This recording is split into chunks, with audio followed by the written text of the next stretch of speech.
மனமும் பக்குவமும் வளராதவர்களா நீங்கள்? அந்த வண்டி அவன் எப்படி ஓட்டுறானோ அதை ஓட்டட்டும், நான் எப்படி ஓட்டுறனோ ஓட்டுறேன், சரி பண்ணிக்கலாம் போயிடுச்சுன்னா அப்படிங்கிற. வண்டி ரிப்பேர் ஆனா அழுக வரும்போது தோணும். இப்போ வண்டினா ஸ்கிராட்ச் கிச்சு விழுந்து இப்படி அவனா திரும்ப தானே செய்வான் திருவிழால. எரிச்சலா இருக்கு சார். இப்போ நீ ஏத்துனா உயிர் இருக்கு, யாருக்குன்னா எனக்கு. என் தம்பி என்னை காப்பாத்திடுவான்டா. டேய் உன்னை காப்பாத்துவான் ரைட்ரா, பின்னாடி நான் உட்காந்துருக்கேன்டா.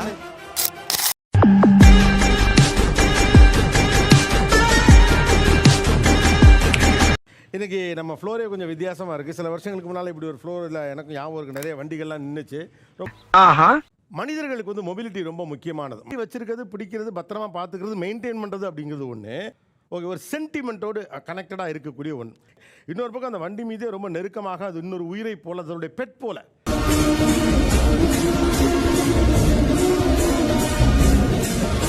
இன்னொரு பக்கம் அது அவர்களோடு தொடர்புடைய மற்றவர்களுக்கு சற்று எரிச்சலாகவோ. இவ்வளோ சென்டிமெண்டெல்லாம் வச்சுக்க வேண்டிய அவசியம் இல்லை. அது சும்மா உனக்கு தெரியுது, அவங்களுக்கு தெரியலையே. அது உயிரற்றதுன்னு உங்களுக்கு தெரியும், ஒரு வாகனம் தான் தெரியும். அதை மீறி எங்கெல்லாம் இதுக்கு உயிர் இருக்கு அப்படின்னு உங்களுக்கு தோணுது? அப்படி கேளு. நம்ம அலறது எதிரில் யாராவது ஒரு பர்சன் இருந்தாங்கன்னா நல்லா இருக்கும், சாஞ்சா நல்லா இருக்கும் அப்படின்னு அழுக வரும்போது தோணும். அந்த மாதிரி எல்லாம் இருக்கிற சான்ஸ் இல்லையே. என்னோட பைக் பேரு மீமோ. அவர் சொன்ன மாதிரி என்னோட பைக் வந்துட்டு நிறைய க்ளோஸ் கால்ல இருந்து என்னை காப்பாத்திருக்கு. எதை வச்சு அப்படி சொல்றீங்க? என்ன எப்படி பேசுவீங்க, ஒரு பைக்கோட எப்படி பேசுவீங்க? எனக்கு அது கியூரியஸா இருக்கு. மீமோ வீட்டில் வேற இப்படி ஒரு பிரச்சனை நடந்து போச்சு. எனக்கு என்ன பண்றதுனே தெரில. உன் கூட எங்கேயாவது போயிட்டு வந்தா ஃப்ரீயா இருக்கும்னு தோணுது, போலாமா? ஆனால் வந்துட்டு பெட்ரோல் வேற கம்மி. ஐயோ, ஒரு பைத்தியக்கார பைலட் இந்த நாடு மக்களும் மாட்டிட்டு படுற பாடு. பைக் ஸ்டார்ட்டே ஆகாத டைம்லாம் இருக்கும். வேற யாருக்கும் வேலை இருந்தாலும் அங்கே எடுத்துன்னு போகிறதுக்கு ஸ்டார்ட் பண்ணுவாங்க, ஆனால் ஸ்டார்ட் ஆகாது. எனக்கு வேணுக்கும் போது நான் சொன்னது, தயவு செஞ்சு ஸ்டார்ட் ஆயிடு, நீ என் செல்லம் இல்லை, ஸ்டார்ட் ஆயிடுன்னு. It will start. அதெல்லாம் சிரிச்சுக்கணும். இப்போ வண்டினா ஸ்கிராட்ச் கிச்சு விழுந்து இப்படி அவனா திரும்ப தானே செய்வான் திருவிழால. வருது, ஆனால் வெளியில காட்ட முடியும். ஒரு பார்க்கிங் நிற்கிறேன், அப்படி ஒருத்தர் ஆசை திருப்புவாங்க தான். அப்படிலாம் பண்ணக்கூடாது. பார்க்கிங்ல வண்டி இருந்தால் இந்த இப்படி உதச்சிட்டே இருப்போம். சார் அதுக்கு ஒரு உயிர் இருக்கு சார், அப்படிலாம் ட்ரீட் பண்ண முடியாது நீங்க. இப்போ நீ ஏத்துனா உயிர் இருக்கு, யாருக்குன்னா எனக்கு.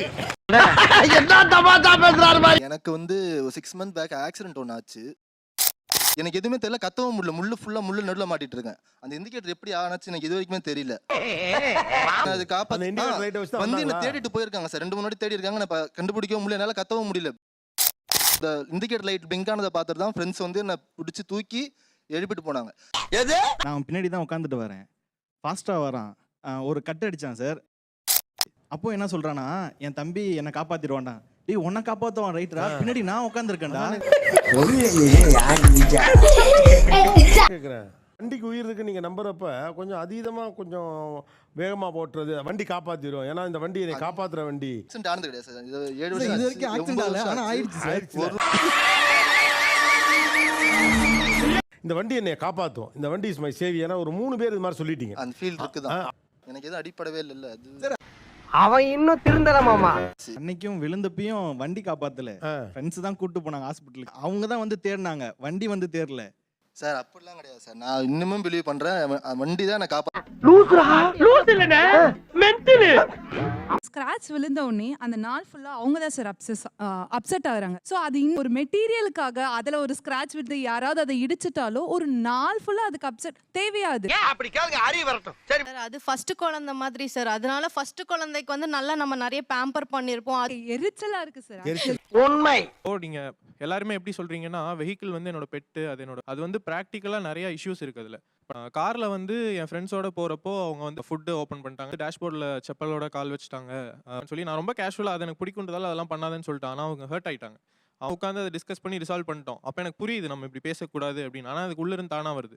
ஒரு பொருளாக பார்த்தாலும் சரி, உயிராக பார்த்தாலும் சரி, ஒரு டிசிப்ளினாக இருக்கிறது வந்துட்டு தப்பு கிடையாது. அவர் சொல்கிறது பாயிண்ட் கரெக்ட் தான். பட் எண்ட் ஆஃப் த டே அது பார்த்தீங்கன்னா இட்ஸ் டிசிப்ளின் தானே சார். இப்போ நம்ம அதை விட்டுட்டோம்னா அது சரி கிடையாது. நீ சொல்றதெல்லாம் வாஸ்தவம் தான்டா. இல்லை, நான் பைக்கில் ஃபேஸ் பண்ணதும் இதே தான். நான் வந்து பைக் வாங்கிட்டேன். என் தம்பி வந்து கியர் டவுன் பண்ணுறப்போ கிளச்சை ஃபுல்லாக பிடிச்சிட்டு 3rd இருந்து 2 1 நியூட்ரல் போவான். எனக்கு அப்படி ஓட்டினா இப்படி ஓட்டாதரா, அது தப்புடான்னு சொல்லுவேன். அது கான்ஃப்ளிக்ட் உருவாக்கும். உண்மை. அந்த வண்டி அவன் எப்படி ஓட்டுறானோ அதை ஓட்டட்டும், நான் எப்படி ஓட்டுறனோ ஓட்டுறேன், சரி பண்ணிக்கலாம் போயிடுச்சுன்னா அப்படிங்கிற. வண்டி ரிப்பேர் ஆனா சரி பண்ணிடலாம். என் பொருள் நான் அது யாருக்கும் கொடுக்க மாட்டேன்னு யார் சொல்லுவா?